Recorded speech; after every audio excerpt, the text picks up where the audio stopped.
Hi, Denver Startup Week. I'm Eric Matisik, President and CEO of Highwing and co-founder of Denver Startup Week. Denver Startup Week is the largest free entrepreneurial event in the world, and it's only possible thanks to the support of our awesome sponsors. We have nearly 40 sponsor companies who contribute to make DSW a reality. Let's show our love for these companies today and all week long. Thanks to our title sponsors, the Downtown Denver Partnership, JP Morgan Chase, Prologis, and Zero, and our track sponsors who help make the great content you're hearing today possible. Battery 621 and Public Works, Capital One Cafe, Colorado Lending Source, Friday Health, Quizlet, Exactly, Zayo, and Zestful. Our headline and event sponsors are bringing you inspiration from around the country. Thank you to Wix, Kinzon, MAPR Agency, Obsidian HR, Kickstart Fund, Promontory Mortgage, Molson Coors, and Comcast. Finally, thank you to our partner and member sponsors listed on the screen. Thank you for your support of Denver Startup Week. Now, let's get started.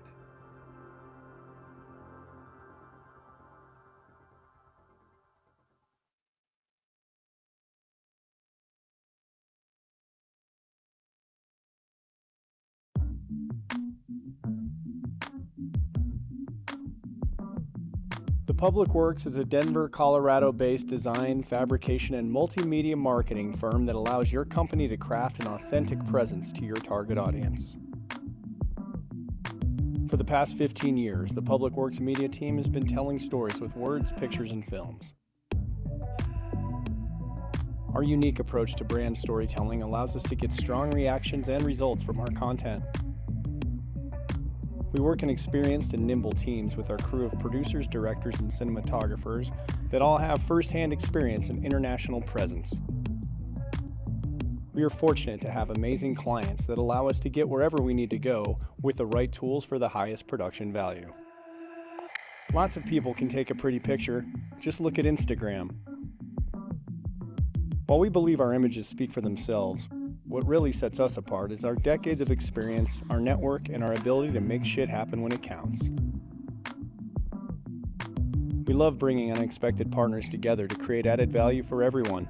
And most of all, we love when we finish a job confident that we've not only executed, but elevated the end product, and we know that everyone involved enjoyed the process. Our company was founded on the idea that life is about learning and teaching through every experience. We apply a strict discipline of work hard, play hard, and make great fucking work. We amplify awesome. We surround ourselves with the best and feed off of infectious innovation, ideas, collaboration, and building long-term friendships and partnerships. Contact us anytime for a meeting at our office, golf course, or on the chairlift.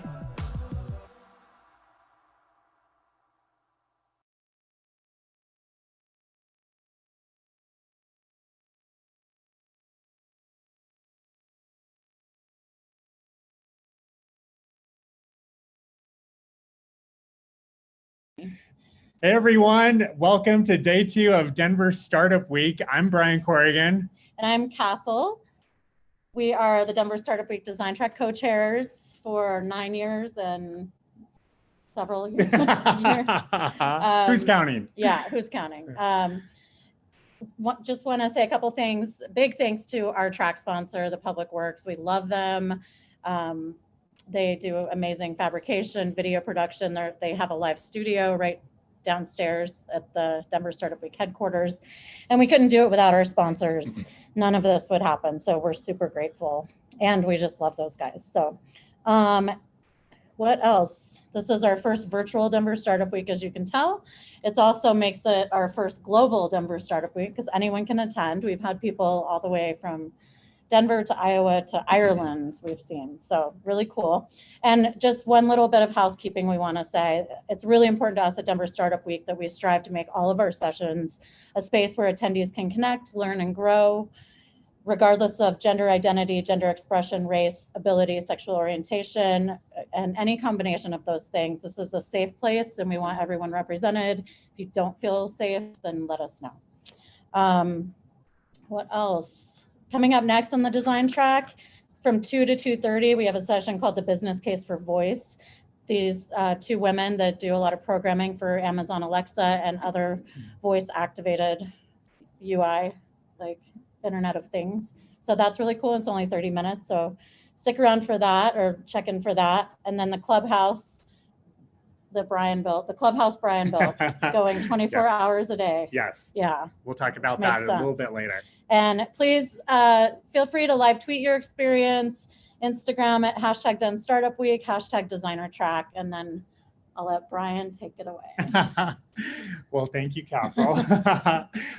We are so excited to be really hosting this session on racial equity and impact investing in the creative economy.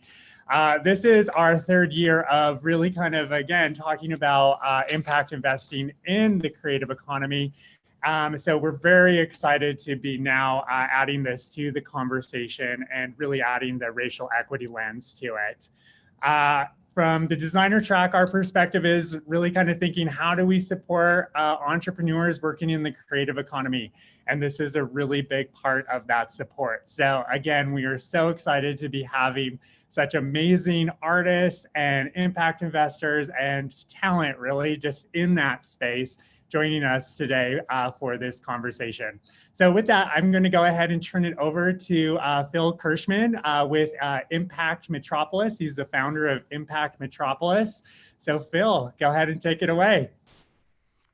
Thank you, Brian and Castle. Thanks to you too. And it's really fun to be back at Denver Startup Week as we did our session last year on this to continue exploring the intersections of impact investing and the creative economy.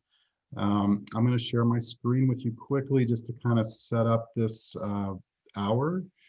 We have two amazing entrepreneur artists and two amazing impact investors, and really interested to hear each of them describe what it is that they're up to and how they can build bridges between each other.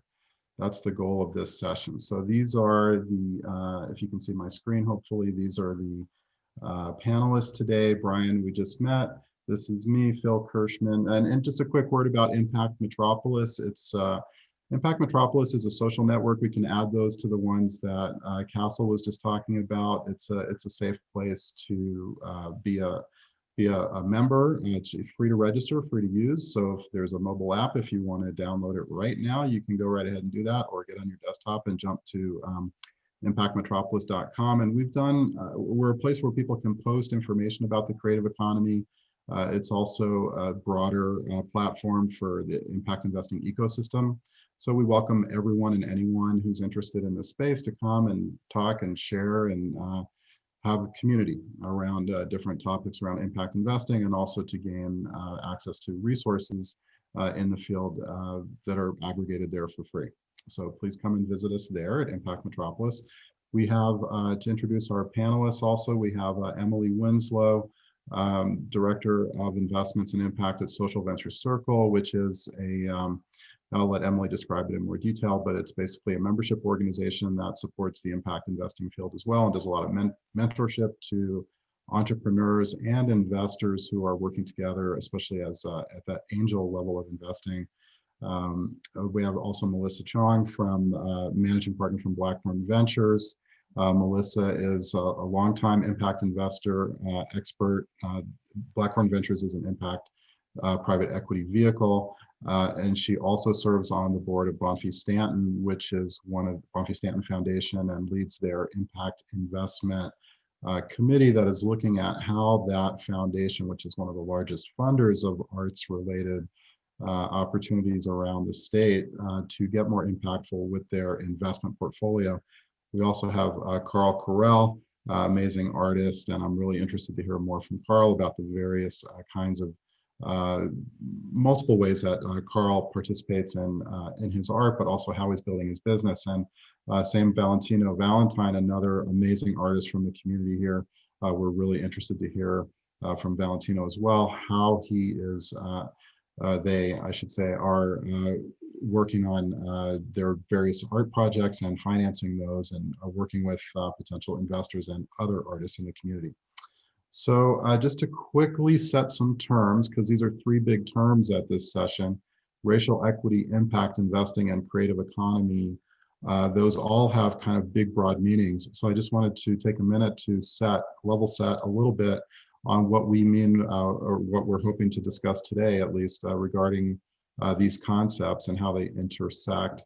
Racial equity, I think what we're after here today is an understanding about how to drive more wealth building opportunities into the community, especially people of color.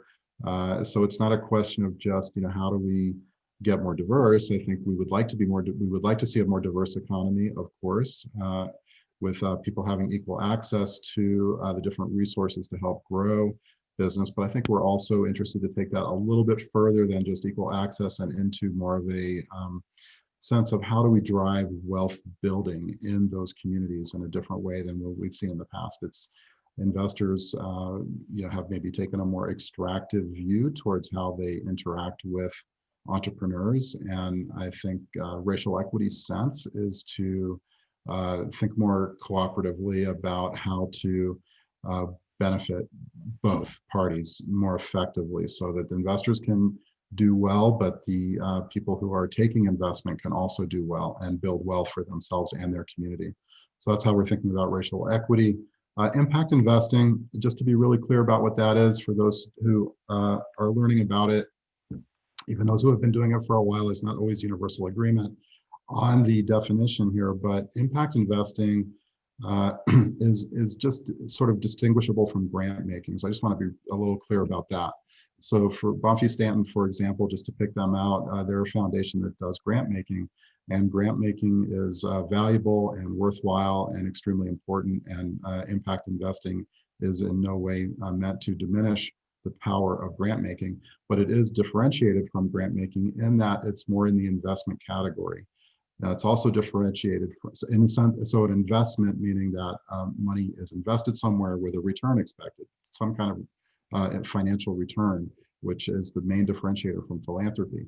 But there is a differentiator from traditional investing too, which is that it's not necessarily meant to maximize profit potential. I mean, it can be, but we'll let Melissa and Emily talk about how they're thinking about this concept, but it's meant to be at least a little more thoughtful and potentially a lot more thoughtful about what the social impacts are, what the community-based impacts are of these investments. So investments can be targeted more specifically towards building community, building a more diverse and inclusive community, and especially now going on to the third term for artists. So the creative economy, that is a very, another term that is somewhat debated, what counts as creative economy.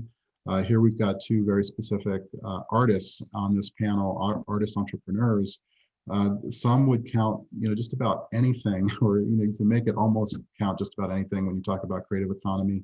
If you include things like food, if you include sort of broader categories of what we mean by creativity, everything in the future will likely rely a lot more on creative thinking than it has in the past. But I think here we're talking about creative artists, especially, and how they can do their work in this current environment. So racial equity, impact investing, creative economy, three big themes. We're at a crossroads at this session to talk about all three. Just a couple of quick statistics to share with you also. One is this kind of a good news, bad news story. CBCA, who, for those who aren't familiar, is a terrific organization that supports the arts in Colorado. It's called a Colorado Business Council for the Arts. It's an organization that helps sort of do leadership training for folks to serve on boards and aggregate resources to serve the artistic community here in Colorado. They publish a study every year as well showing the economic impact of the creative economy as they define it. And they were showing really tremendous growth numbers right through the latest report that they had. And these numbers here are showing some of that, they up to 1.9 billion of economic activity in the arts in Colorado prior to COVID hitting. That was the good news, was the tremendous growth that we were seeing in the creative economy. The bad news is that the creative economy industries have just been absolutely smashed by COVID-19, as we all know, with people not going out, not able to experience live events, not being able to enjoy some of the ways that art is delivered to people, especially beyond just kind of like going to a gallery or a museum. So yeah, it's been tremendously challenging time for artists, and it's now a time when people are maybe rethinking business models going forward. So with that, I will just remind you to circle back to Impact Metropolis maybe after this session is over and share your thoughts and comments. We can keep the conversation going there. But I'll stop with my presentation now and turn it over to Carl, if I could. Carl, I'd love to hear from you just about how you're doing your work and what kind of financial challenges you're facing in the current environment.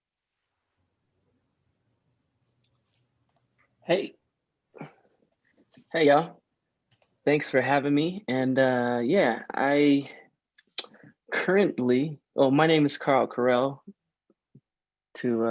just to get that out there, and he just introduced me. So right now in the current economy for a lot of artists, I feel like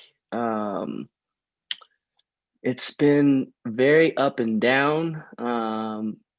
Right now, well, for someone like me, I'm a producer. I do music, but I also DJ live and do live production behind a lot of different touring artists. And right now, tours are canceled. A lot of shows are canceled. A lot of venues are closed. There's small amounts that are reopening, but like you said before, the entertainment side, the live entertainment side, is very, it's dwindling right now. It's crawling. So for someone like myself, who's been hit very hard financially by COVID, it's been a battle. It's been a battle, but it also produces other opportunities as well in the creative field. And like I said, I don't just do live performance stuff. I do audio behind mixed media, just like this painting behind me here by Detour, interactive art and music behind projects like that. So there are opportunities other than just doing live events, but that aspect has been hit really, really hard. And so that industry is crawling. But yeah, I mean, getting into impact investing and touching on diversity and equity. I think I'm no expert in impact investing, but I do have a big curiosity for it, and I have a built interest in it, being that I run my own business and trying to create something larger than just doing projects by myself or projects with just one or two other artists, but actually getting into a space to do larger scale projects that involve more people and more organizations. I think could involve something that you guys do, which should be these bigger organizations that focus on it. So yeah. Can you still hear me? Yeah, thank you, Carl. So I'm really interested to hear about your business a little more. You were saying you were an entrepreneur, and your business that has multiple facets. So, have you thought about raising capital, or how do you go about capitalizing your business? So currently, really, it's just based off of the creative jobs I do. So the beginning of this year, I was in California and I was working on a couple of different projects out there, doing a couple of shows. And then more recently, doing some music behind some film. And we were out in the desert filming. And now I'm in Denver doing more work in my studio. I think I told you about the scores I was doing behind that graphic novel. So very, very random, but very like most of the projects I do have to do something with music and art. So trying to create a larger idea of a business behind that model is the end goal. Right now, it's just really just job after job after job after job.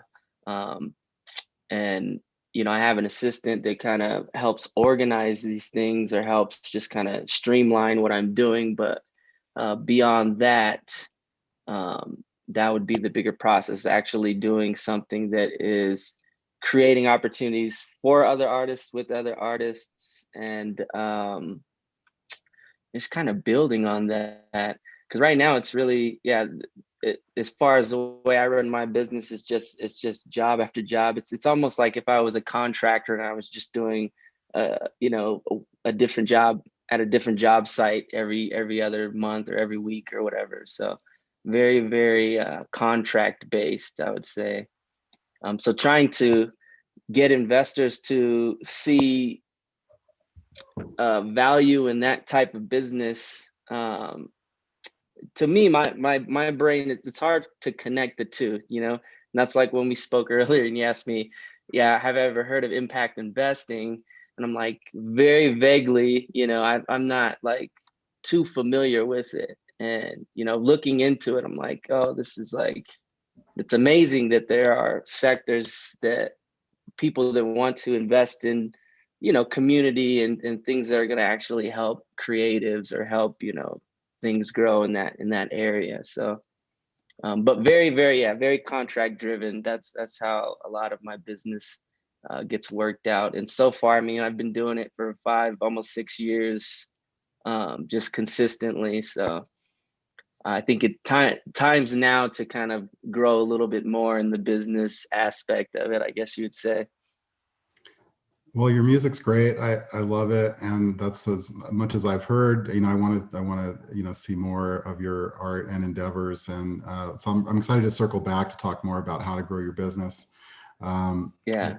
as a business enterprise. And so Valentino, maybe if I could just turn to you next, like if you could like jump in and let us know sort of similarly, you know, how are you thriving or surviving or handling the current situation? What kind of work do you do? And also, how do you finance your work? Sounds great. Hey, everyone. I'm excited to be here with you all. Just to start off, my name is Valentino Valentine. That is, in fact, my real name. And unfortunately, I am not born on Valentine's Day. So sorry to let you down. But I am a developer, a curator, and a creative here in Denver, Colorado. I'm from Fort Worth, Texas, but I've been based here in Denver for a little over 3 years now. And a little bit about myself, I come from a theatrical background. I hold a BFA in acting, which has really given me the opportunity to enrich the Denver community here, specifically the queer community and the creative community. I've been so lucky to collaborate and be a part of the Meow Wolf family. I've had some art commissioned by them, as well as having my art commissioned for virtual Burning Man this year, which was really cool. Recently, my creative expression has been through the medium of dance, and specifically with a dance style called Vogue Femme, which is one of the 3 styles of Vogue, which is a performance aspect of ballroom culture.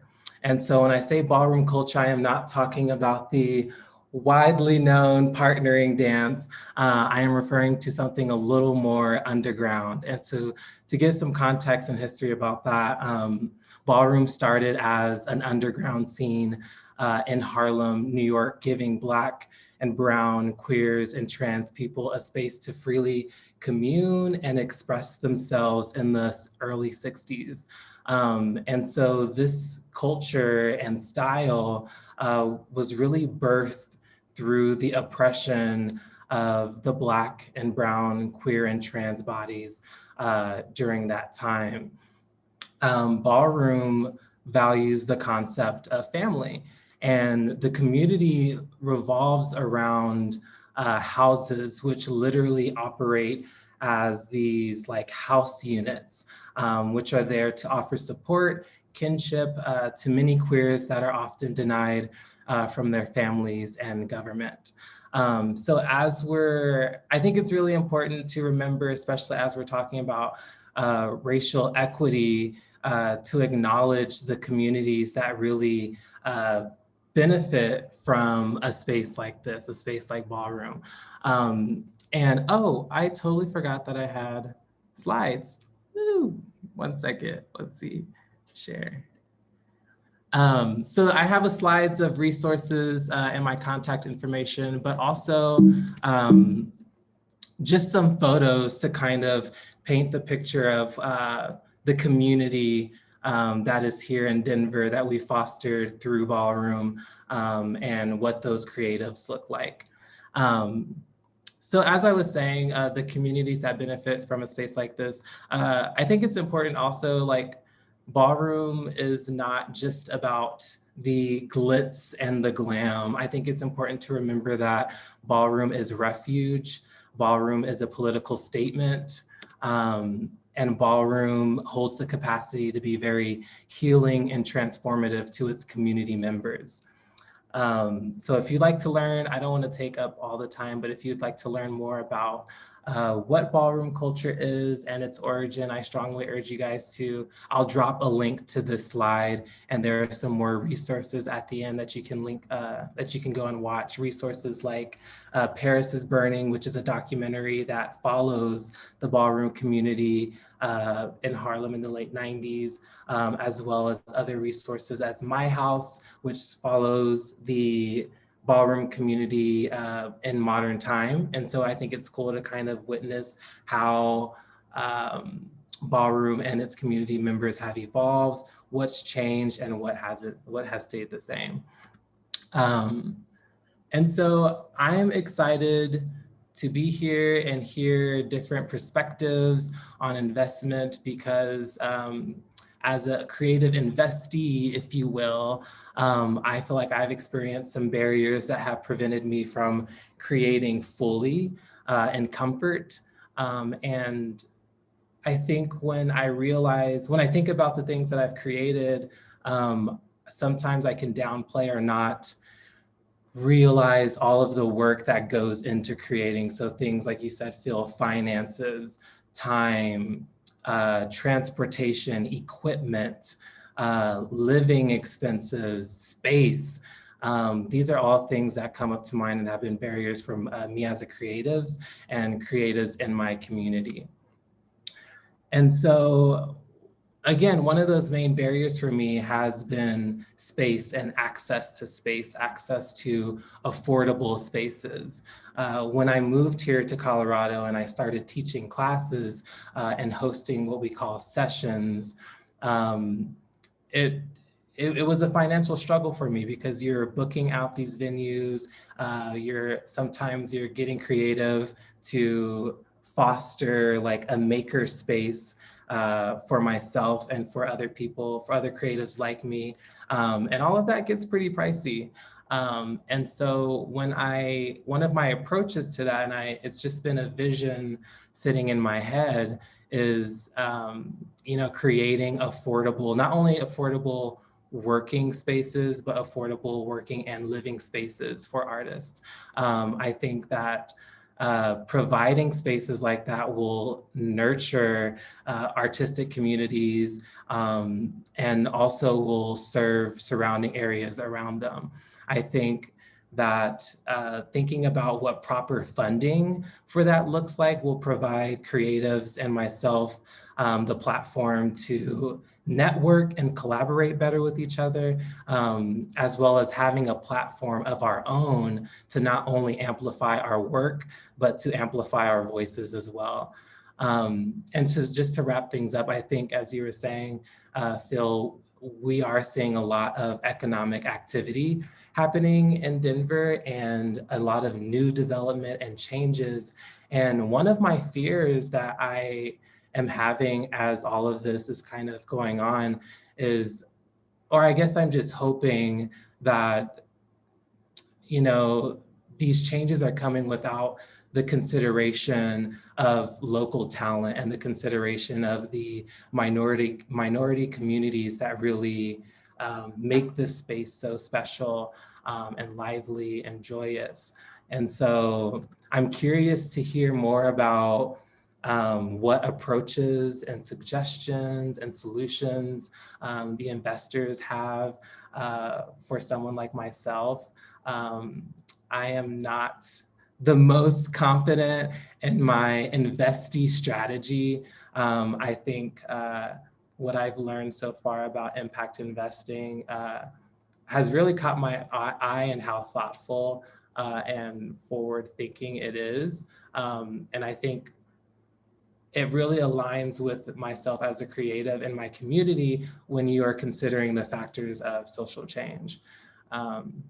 So again, here are some resources on ballroom culture. Paris is Burning is on Netflix, so everyone with that account, go ahead and watch. Pose season 1 is also on Netflix, which is a very popular drama series that also like follows the dynamics and culture of ballroom. And I believe they're working on season 3 now, which is really cool. And I mentioned my house and other resources that you all can check out. And then here's my contact information if you want to talk more about ballroom and what those creative aspects look like for me. And then feel free to give me a follow on Instagram, and feel free to follow. I am also the mother of a house in ballroom, which is called the House of Flora, which is this community right here. Cool, so that's all from me. Thank you, Valentina. That was really great presentation. I just want to thank you for making those slides and for sharing your story. And any of the other panelists, if you don't have slides like that, but you have contact information or whatnot you'd like to drop into the chat to make sure people can find you after this is over, that would be great. Or once again, you know, we can all find each other at Impact Metropolis after this is all over with as well. But thank you so much, Valentina. It's a great segue over to Emily at this point. So Emily Winslow, who I should also note is on the advisory board at Impact Metropolis. I want to thank you for that, Emily, support for what we've been trying to build there. But you're a person who's been involved in supporting entrepreneurs, and I see you got a little puppy back there, looks like. Wrong way. She's joining us today. Nice, not just painted on the wall. Yeah. Yeah. But you've got a history in the creative economy as well, as being a support to entrepreneurs and helping angel investors figure out how to work with entrepreneurs. So really excited to hear your experience, especially in response to the 2 artists we just heard from. My brain is going in so many different directions right now. This conversation is so exciting, and it's the one that I look forward to having as part of Denver Startup Week. I think for the last couple of years now that we've been doing this, thanks to Brian and Castle for pushing us to have this kind of conversation. So just wanting to say thank you for Phil for moderating this, as well as Valentino and Carl for sharing your stories. It can be really tough to do that in a Zoom environment, let alone in a room like this where you're sharing who you are, what you're passionate about, and what you need. So I'm here representing Social Venture Circle here today, which is an impact investing organization made up of social entrepreneurs and impact investors that are looking to build the next economy that's just, restorative, and works for everyone. So I'm here more in the investor capacity to share what that kind of process looks like, how impact investors work with entrepreneurs, particularly those in the creative space, and then also touching on some of the issues now related to racial justice and racial equity and what we're doing at Social Venture Circle and what we could be doing more in our communities. Some of what I've heard in terms of the conversation that we've been having today we're kind of skirting around it a little bit, so I think I just kind of want to name it. We're talking about power and privilege. We're talking about these kinds of dynamics between investors and entrepreneurs, between creatives and funders. And I think it's just important to name that as part of how we're going to be moving forward in this conversation, and hopefully how we can get into more of a dialogue after these presentations. Phil did a really amazing job in terms of setting the stage about what these kinds of terms and definitions mean. But I want to talk a little bit about the creative economy in terms of the areas that we look at in Social Venture Circle and what I see that other folks are looking at in terms of ways to put their money to work and impact. So the four main areas I would say that I'm seeing a lot of movement are around ethical fashion, sustainable food, social impact media, and creative places or real estate. So I want to give a few examples of what that might look like to make it a little bit more tangible than just kind of sharing these bucket ideas of what that could look like. And I'm going to use funded by SVC companies as examples, as well as our members. So when we talk about ethical fashion, we're thinking about folks like Eileen Fisher. You guys may be familiar with that. I can't personally afford her clothes, but I love to look at them. And thinking about everything that she's doing in terms of her work to create more sustainability and supply chains and working with ethical fashion across the world. When we talk about sustainable food and what that could look like, one of our members at Social Venture Circle that's long time is Ben & Jerry's. When we think about not just creating sustainable products and food that tastes great and is good for the environment, but also thinking about creating flavors that really speak to some of the issues that we're dealing with right now around racial justice and equity and inclusion. One of my new favorite companies that we're working with at Social Venture Circle is a social impact media company. It's called Flickshop. And what they do is they create images, photos and messages to send to incarcerated individuals. So loved ones are able to communicate and stay in touch with those who are in prison. Especially now during COVID, when we're disconnected from our loved ones, this is one of the only ways that they can keep that kind of social connection, thinking about the kind of impact and effect that it has in our communities. And then creative places here in Denver, I think we're the most excited about things like Meow Wolf, which is one of the companies that we support through Social Venture Circle, as well as thinking about newer kinds of companies like Electric Playhouse or Prismagic that are also focused on doing local work and thinking about ways that they can really make our ecosystem one that's more supportive and inclusive of artistic experiences. So I'm going to take a pause there and also talk about the fact that I think when investors are thinking about the creative economy, they don't really know what that means. Sometimes they think about the creative economy in terms of art and things they do in their free time or how they enjoy spending time, but they don't necessarily think about it as something that's investable. And when it really starts to make sense to investors, what I've seen is when they start to tie it to other things that they do think about as being investable. You know, Carl talked about how it's been tough in terms of job creation and how he's doing lots of contract work. So, you know, when investors are able to think about creatives in terms of how that could be tied to creating more jobs and stimulating the economy, that starts to make sense. Thinking about affordable housing or thinking about spaces to do art and what that could look like Valentino mentioned, creating those types of spaces and environments, that makes sense to investors when they start thinking about real estate. So I just want to kind of name that as places that we need to do a better job in educating and talking about to make sure that those connections are there and make sense. There are a few opportunities that I want to mention if you're interested in these kinds of spaces that we have through SVC right now in terms of the work that we're trying to do. SVC has typically been an organization of impact investors that do angel investing as part of their impact investing strategy. So what that means is that they'll invest in early stage companies that are looking to make a difference in the world, but also are looking to make a return on that investment. What we've seen post-COVID is that our investors understand that it's more important than ever to support their local communities and what that looks like. So that return on investment right now may mean making sure that Black and brown businesses stay afloat in a time when it's more challenging than ever to find capital and finding opportunities to support that. So I just want to kind of make sure that we touch on those kinds of things in terms of the work that Social Venture Circle is doing, because we have a group within our organization of over 500 members that is now looking to do things a little bit differently in terms of looking at loans or other types of vehicles that maybe Melissa will talk about a little bit more as well as part of her work, but thinking about how we can all work together to make sure that businesses are supported right now.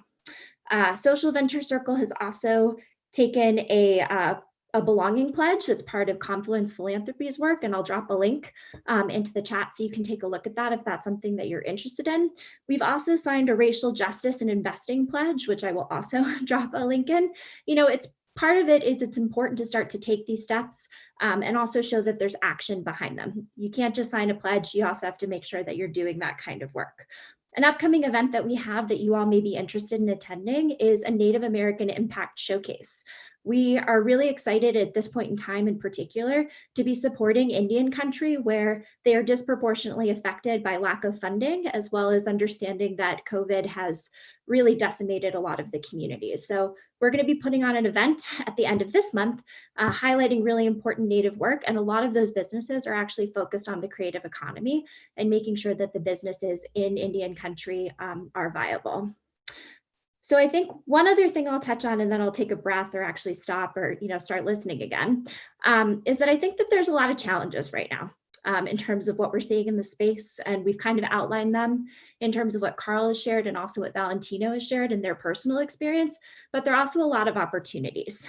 So some of the challenges that I've seen, even in terms of the way I think we're going to be talking about some things in terms of this discussion, is that there's a disconnect between investor intentions and artist needs. And I've been really privileged to be a part of this community and having conversations with artists and investors about what that means and looks like. But I think we need to do a better job of actually understanding what that looks like. One of the other challenges I see is language and vocabulary. Phil did an awesome job in terms of setting the stage about the definitions of what we were going to be talking about today, but also understanding that different communities and different groups use different words and they have different meanings and intentions. So really taking the time to flesh that out a little bit more and being clearer on the investor side and also the artist side about what we're talking about so we can use the shared language to get to the shared objectives. I'm also seeing that in terms of just our new COVID reality, there are a lot of challenges in terms of connecting and understanding the importance of community. And I really view artists as being the healers in that process in terms of creating healthy communities and better communities. And I think that the investor community is starting to wake up to that a bit more in terms of how that's a viable business opportunity to support too. So not to be all doom and gloom, I do think that there are some real opportunities here. I think we could have turned this into a workshop to help both Valentino and Carl think about how they could create better messaging in terms of working with investors or articulating their needs. So it's an opportunity for us to really dig in to think about how we can arm artists and creatives with ways to communicate with investors what they want and need so they can be supportive. And then also thinking about how we can prepare investors to fund creative projects, knowing that it's not something that they're necessarily used to and it's going to require a little bit of different thinking. How do we provide that kind of education? And sessions like this are a really great place to start. I'm also really excited about the fact that COVID and some of these new virtual realities have created an opportunity for us to mainstream these kinds of efforts and conversations. Impact Metropolis is a really great place to go and have those conversations, as well as SVC. So I think that I'll take a pause there and see if, Phil, you have any other questions for me, but otherwise I'm going to go back into listening and excited for a Q&A.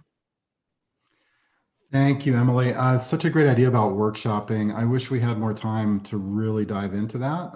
We just obviously have this 1 hour today, but that's something we can follow up with. I mean, I hope that folks, will have an opportunity to, dive a little deeper on the case study aspects of this, or like the specific cases, like how do we move something forward? What actionable ideas can we share with Carl or Valentino today, or other folks listening that are entrepreneurs and similar positions. But before we do that, we might have a little time for that, hopefully, before this call is over, at least to give an overview of how to get started on that. But before we go there, let's hear from Melissa, our last presenter here today, Melissa Chong. Thank you so much for joining, Melissa. Hi, guys. You've been an impact investor for quite a long time. You're an expert in the space. You've worked with clients and moved quite a lot of capital in impact investing ways, and you're currently managing a private equity vehicle at Blackhorn Ventures, and you're on the board at Bonfee Stanton Foundation, heading up their impact investing group. So your voice is very important here today, and we're so thrilled you could join us.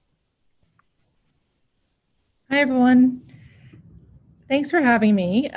It's so nice to be here with all of you. I'm sort of like at the very end of this to come in after all of these like wildly creative people. As someone who comes from a very finance-centered place, it's sort of like I hope everyone still wants to pay attention in the home stretch here. But as Phil said, I'm Melissa Chong, and I'm a managing partner at Blackburn Ventures, which is a Denver-based venture capital firm that invests in entrepreneurs that are focused on looking at efficiency, resource efficiency improvements through science and engineering-based market solutions. That's my day job. And then, as he mentioned earlier, I've been an impact investor for the vast majority of my career, either as an advisor to various types of investors, be it family offices or foundations, financial investors, et cetera. But I've always been particularly drawn to opportunities where there's an opportunity or a window to use markets to create scalable social and environmental impact and to drive deep change, or to transform markets in the way that we do business today and do that in a more sustainable way. A little over a year ago, I joined the board of trustees of the Bonfils Stanton Foundation, a Denver-based private foundation here, which has been around for a long time. It has a deep, long legacy of supporting various initiatives related to arts and culture here in the Denver area. And, I think prior to my coming on board, the board had gone through this whole kind of journey where they wanted to really kind of transition from being a traditional kind of just arts and culture focused funder to being, more of a community-based, foundation that was dedicated to supporting arts and culture, but also through supporting and creating a more fostering, connected community in the Denver region with an emphasis on equity and inclusion. It was really about access. And so I think the grant making program has really evolved and kind of shifted over time. And the foundation's work right now that we're kind of deep in is particularly relevant to the conversation that we're having today.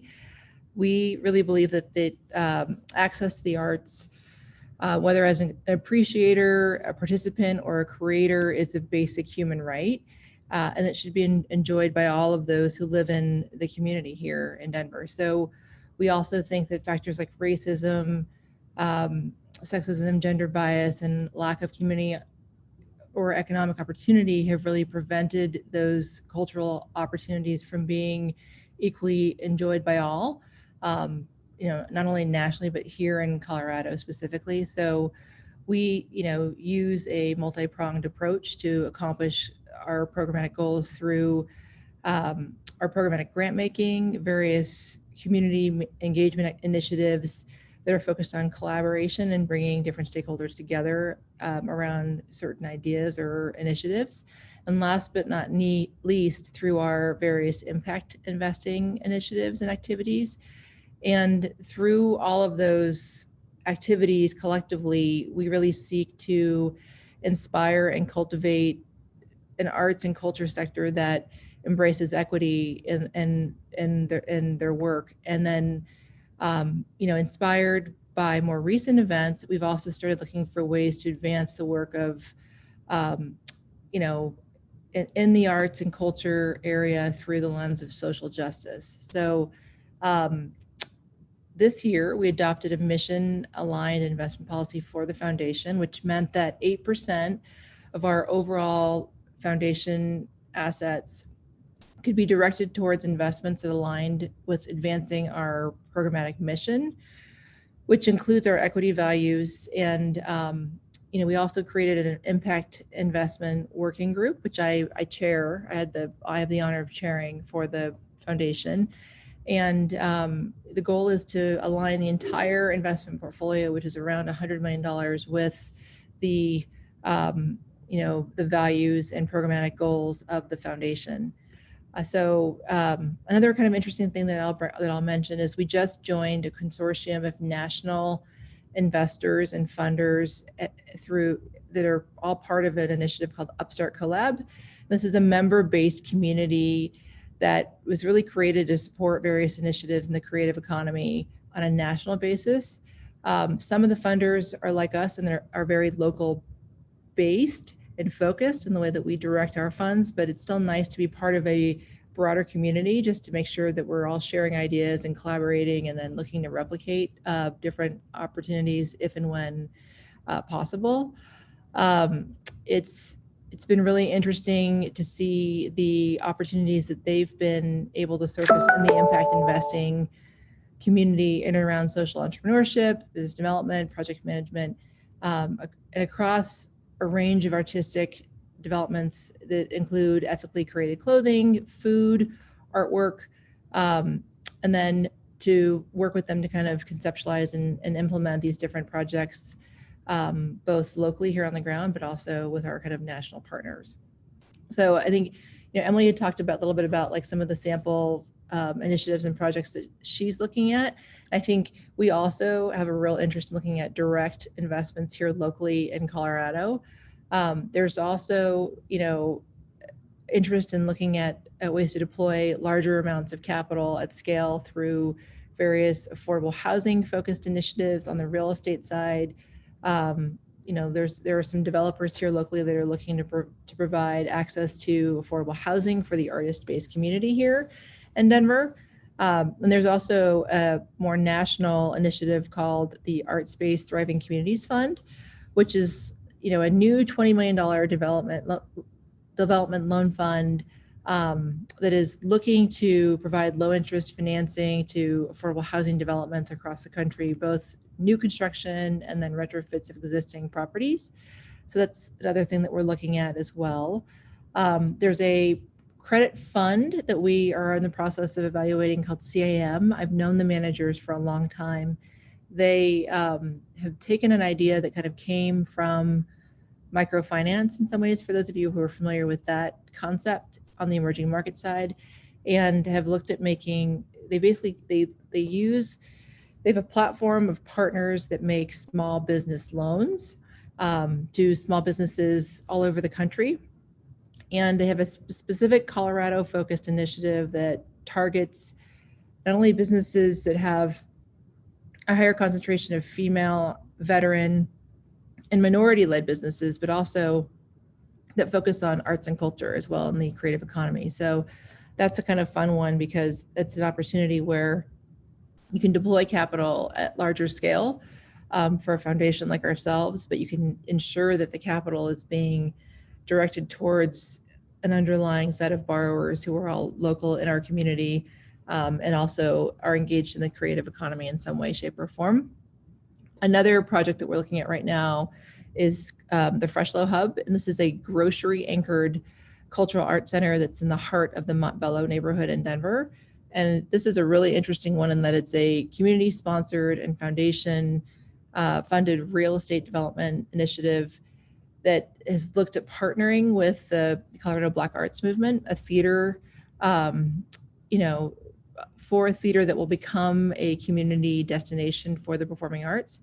And in addition to that, it'll be complemented with this, a food market, which will provide access to fresh, healthy food for that local community and art space, and then areas for small businesses and artists to actually sell their goods and wares to people locally in the community. So that's a really exciting one as well, because it's, it checks a lot of boxes for us as a foundation, and is deeply impact oriented in many different ways.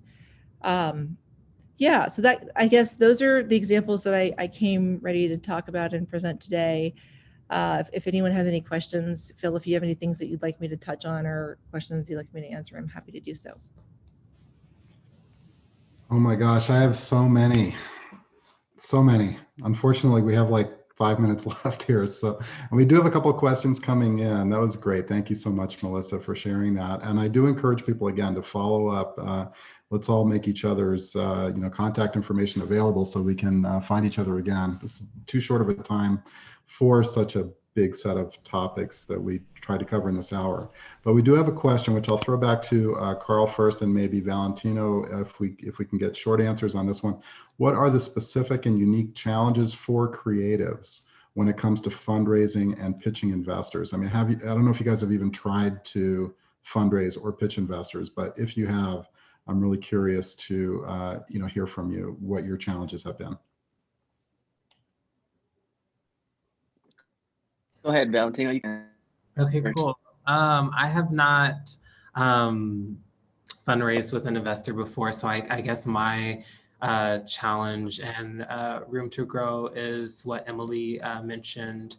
And what I'm very interested in diving in is like a workshop on how to better articulate that conversation with an investor. I think I understand the needs and how an investor can properly like help someone like me and my community. So I guess it's just how to get on the same page, like how to get to the goal and what that process looks like.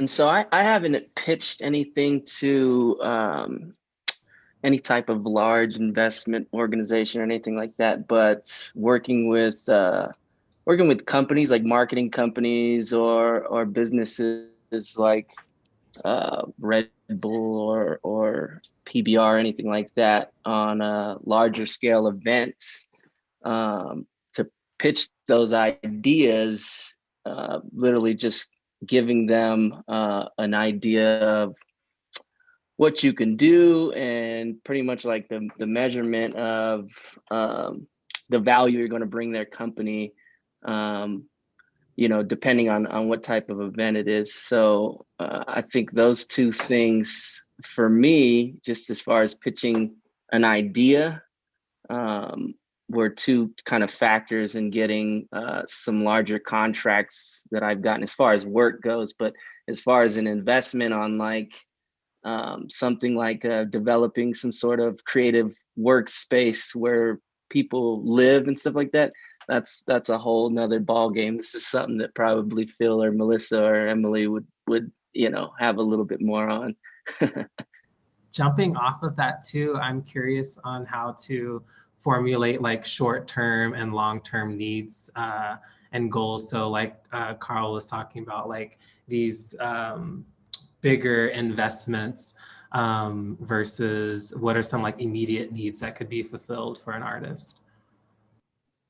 Can I jump in? Am I allowed to?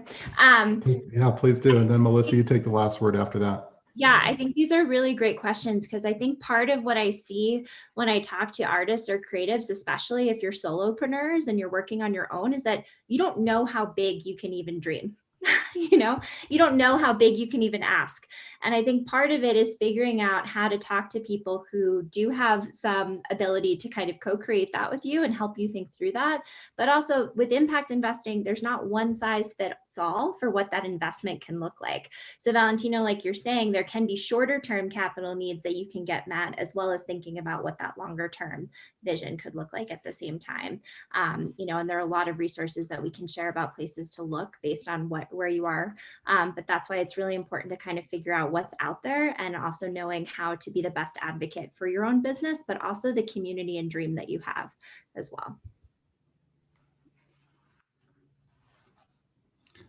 Melissa, do you have any additional advice before we close up? Yeah, my only advice is just making sure you really understand, what stage your business is at, because I think that's something that I think becomes a little bit confusing and overwhelming for entrepreneurs, is not understanding that, is this truly like a seed stage investment, or in reality, is this something that's further along? And so how do I appropriately calibrate, the audience that I need to be targeting, right? So I think sometimes there's just trial and error there, or confusion, or frustration, which can maybe be avoided if you have a better sense of kind of where you are in your own kind of life cycle, and what kind of capital you need. And I think just lean on friends and advisors and relationships that you have to make sure that you go into a conversation being appropriately prepared, and that that that's the right conversation.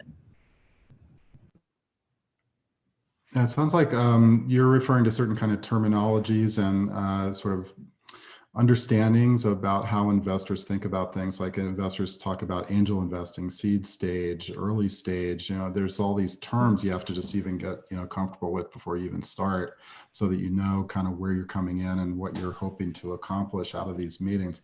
That's where those workshops that Emily was referencing, or mentorship, or accelerators, or business incubators can really help a lot, I think, to get people ready to go raise capital. And oh no, Dad's back in the room. Shoot. I'm here to shut the party down. Dang it. I know. Well, this has been such a great conversation, and I am so excited because we have some to do. We have a to-do list. We're going to make some workshops happen, right, everyone? Yes. Awesome. Well, again, a huge round of applause for all of our panelists. And I do want to make sure that we do plug the Designer Track Club, that our virtual club that we have on the schedule. So please go check that out. The virtual space is designed by Afrotectopia, and then the programming within the club, where you can find Valentino and a DJ set by Carl and a whole bunch of other Denver creatives are all in there, and it's super cool and it's really fun. So please check that out. And again, big round of applause for everyone today. Thank you so much for lending your time and your talents to Denver Startup Week, and we couldn't do it without you. Thank you, Brian. Awesome. Thank you, panelists. Thank you. Thanks for having me. Bye, everyone. Nice meeting you. Bye.